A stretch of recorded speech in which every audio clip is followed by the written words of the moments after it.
So ಉಗ್ರನೆಲೆ ಮತ್ತು ಏರ್ಬೇಸ್ಗಳು ನಾಮಾವಶೇಷವಾಗಿದೆ. Air ಸ್ಟ್ರೈಕ್ನಿಂದ ಪಾಕಿಸ್ತಾನಕ್ಕೆ ಶೇಕಡ 20ರಷ್ಟು ಹಾನಿಯಾಗಿದೆ. ಮೊದಲೇ ಸಾಲದ ಸುಳಿಯಲ್ಲಿರುವಂಥ ಪಾಕಿಸ್ತಾನಕ್ಕೆ ಇದು ಬೇಕಿತ್ತ. ಬೊಲಾರಿ ಏರ್ಬೇಸ್ನಲ್ಲಿ 50 ಮಂದಿ ಸಾವನ್ನಪ್ಪಿರುವಂತಹ ವರದಿಗಳು ಬರ್ತಾ ಇದೆ. ಇನ್ನು ಜಾಕೋಬಾಬಾದ್ ಶಹಬಾಜ್ ಏರ್ಬೇಸ್ಗೂ ಕೂಡ ಹಾನಿಯಾಗಿದೆ.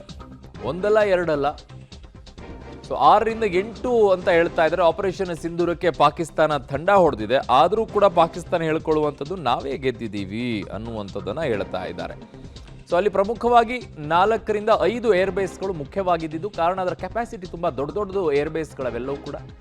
ಅಲ್ಲಿ 100ರಿಂದ 120 ಫೈಟರ್ ಜೆಟ್ಸ್ಗಳನ್ನು ನಿಲ್ಲಿಸುವಂಥ ಕೆಪಾಸಿಟಿಯನ್ನು ಹೊಂದಿರುವಂಥ ಏರ್ಬೇಸ್ಗಳಿದೆ.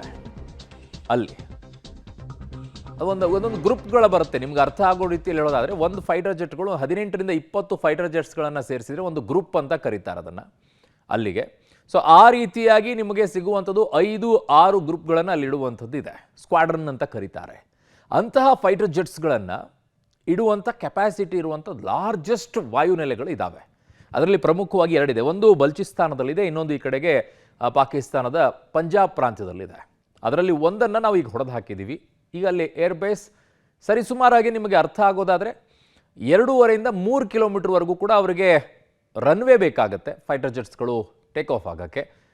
ಇನ್ನು ಕೆಲವೊಂದಿಷ್ಟು ಇದ್ದಾವೆ, ಅರ್ಧ ಕಿಲೋಮೀಟ್ರು 1-1.5 ಕಿಲೋಮೀಟರ್ವರೆಗೂ ಕೂಡ ಟೇಕ್ ಆಫ್ ಇದ್ರೂ ಕೂಡ ಸಾಕಾಗುತ್ತೆ.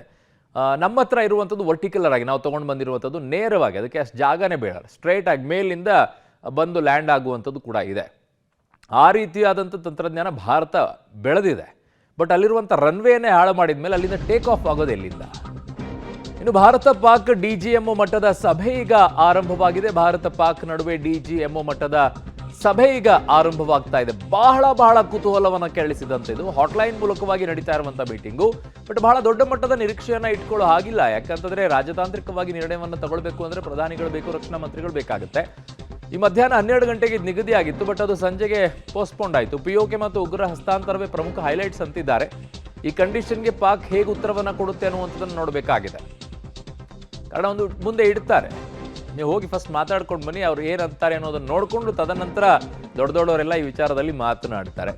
ಅದರ ಜೊತೆಗೆ ಬಹುಮುಖ್ಯವಾಗಿ DGMO ಮಟ್ಟದ ಸಭೆಯಲ್ಲಿ ಏನಾಗುತ್ತೆ ಅಂತಂದರೆ, ಕದನ ವಿರಾಮ ಆದ ನಂತರ ನಿಮ್ಮ ಸ್ಟ್ಯಾಂಡೇನು ನಮ್ಮ ಸ್ಟ್ಯಾಂಡೇನು, ಯಾವ ಸಂದರ್ಭದಲ್ಲಿ ಹೇಗೆ ನಡ್ಕೊಳ್ಬೇಕು, ಯಾವ ರೀತಿಯಾಗಿ ನಡ್ಕೊಳ್ಬೇಕು ಅನ್ನುವಂಥದ್ದನ್ನು ನೋಡಬೇಕಾಗಿದೆ. ನನ್ನ ಸಹೋದ್ಯೋಗಿ ರಾಘುವಿಂದ ಮತ್ತೊಂದಿಷ್ಟು ಮಾಹಿತಿಯನ್ನು ಪಡ್ಕೊಳ್ಳೋಣ. ರಾಘು, DGMO ಇಂದ ಬಹಳ ದೊಡ್ಡ ಮಟ್ಟದ ನಿರೀಕ್ಷೆಯನ್ನು ಇಡೋಕ್ಕಾಗಲ್ವಲ್ಲ ರಾಘು? ಖಂಡಿತವಾಗಿಯೂ ಅರುಣ್, ಇದು ರಾಜತಾಂತ್ರಿಕ ವಿಚಾರಕ್ಕೆ ಸಂಬಂಧಪಟ್ಟಂತಹ ಸಭೆ ಅಲ್ಲ, ಕೇವಲ ಸೇನೆಗೆ ಸಂಬಂಧಪಟ್ಟಂತಹ ವಿಚಾರಗಳು. ಅಂದರೆ ಈಗ ಆಗಿರುವಂತಹ ಕದನ ವಿರಾಮ ಒಪ್ಪಂದಗಳೇನಿದೆ, ಇದಕ್ಕೆ ಸಂಬಂಧಪಟ್ಟಂತೆ ನಮ್ಮ ಜವಾಬ್ದಾರಿಗಳು ಏನು, ಜೊತೆಗೆ ಅವುಗಳನ್ನು ನಿರ್ವಹಣೆ ಹೇಗೆ, ಅವುಗಳ ವಿಚಾರಕ್ಕೆ ಸಂಬಂಧಪಟ್ಟಂತೆ ನಡ್ಕೊಳ್ಳೋದು ಹೇಗೆ ಅನ್ನುವಂಥದ್ದಷ್ಟೇ ಈ ಸಭೆಯಲ್ಲಿ ತೀರ್ಮಾನ ಆಗುವಂಥದ್ದು.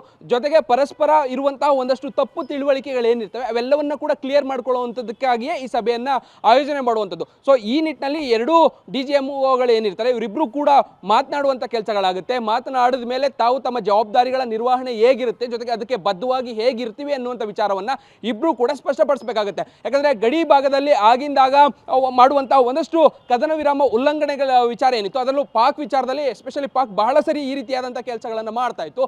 ಇನ್ನು ಮುಂದೆ ಈ ವಿಚಾರಕ್ಕೆ ಸಂಬಂಧಪಟ್ಟಂತೆ ತಮ್ಮ ನಿಲುವು ಹೇಗಿರುತ್ತೆ, ತಾವು ಇದಕ್ಕೆ ಮತ್ತೆ ಇದೇ ರೀತಿಯಾದಂಥ ತಪ್ಪುಗಳನ್ನು ಮಾಡ್ತೀರಾ ಹೇಗೆ ಅನ್ನುವಂಥ ವಿಚಾರವನ್ನು ಪಾಕಿಸ್ತಾನ ಕೂಡ ಸ್ಪಷ್ಟಪಡಿಸಬೇಕಿರುತ್ತೆ. ಜೊತೆಗೆ ಭಾರತವೂ ಕೂಡ ಅದಕ್ಕೆ ಎಷ್ಟು ಬದ್ಧವಾಗಿರುತ್ತೆ, ಜೊತೆಗೆ ನಮ್ಮ ನಡೆ ಏನು ಅನ್ನುವಂಥ ವಿಚಾರವನ್ನು ಬಹಳ ಕ್ಲಿಯರ್ ಆಗಿ ಪಾಕಿಸ್ತಾನಕ್ಕೆ ಸ್ಪಷ್ಟಪಡಿಸುತ್ತೆ.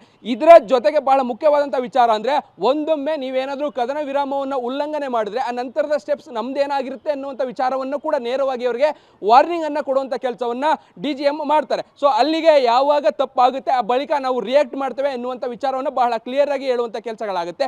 ಕೇವಲ ಸೇನೆಗೆ ಸಂಬಂಧಪಟ್ಟಂತಹ ಗಡಿಯ ಭಾಗ ಏನಿರ್ತದೆ ಆ ಭಾಗದಲ್ಲಿ ಎರಡೂ ಸೇನೆಗಳು ಯಾವ ರೀತಿಯಾಗಿ ಬದ್ಧವಾಗಿರಬೇಕು, ಜವಾಬ್ದಾರಿಗೆ ತಕ್ಕಂತೆ ಅನ್ನುವಂಥ ವಿಚಾರಗಳು ಮಾತ್ರ ಈ DGMO ಸಭೆಯಲ್ಲಿ ನಿರ್ಧಾರ ಆಗುವಂಥದ್ದು. ಅರುಣ್, ಓಕೆ ರಾಘು, ಹಾಗೆ ಸಂಪರ್ಕದಲ್ಲಿ ವಾಪಸ್ ಬರ್ತೀನಿ ಮಾತ್ರ.